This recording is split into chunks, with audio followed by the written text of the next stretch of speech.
एक महत्त्वाची बातमी 350 वर्षांपूर्वीची परंपरा कायम राखत आज भेंडवळ इथे भाकीत वर्तवण्यात आलेला आहे। अक्षय तृतीयेच्या पूर्वसंध्येला ही घटमांडणी करण्यात आली। यानंतर अक्षय तृतीयेच्या दुसऱ्या दिवशी भाकीत वर्तवण्यात आलेला आहे। मान्सूनच्या पहिल्या महिन्यामध्ये पावसाचं प्रमाण कमी राहील, दुसऱ्या महिन्यामध्ये चांगला पाऊस होईल, तिसऱ्या महिन्यामध्ये पावसाचं प्रमाण कमी असेल तर चौथ्या महिन्यामध्ये अवकाळी पावसाचा फटका बसेल असा भेंडवळच्या घटमांडणीनंतर अंदाज वर्तवण्यात आला। दरम्यान सध्या भारत आणि पाकिस्तानमध्ये तणावाचं वातावरण आहे, त्यामुळे युद्ध होणार का याबाबत सर्वांना उत्सुकता आहे। याबाबत देखील मोठं भाकीत वर्तवण्यात आलं। सीमेवर तणावाची स्थिती राहील असं म्हटलं गेलंय।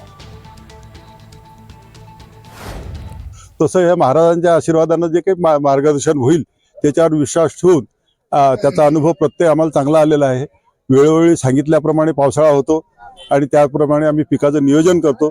यावर्षीच्या याच्यात जो सुरुवातीच्या पहिल्या महिन्यात पाऊस कमी सांगितलेला आहे, त्याच्यामुळे काही भारी जमिनीमध्ये पेरणीची घाई न करणं हा एक चांगला उपाय आहे।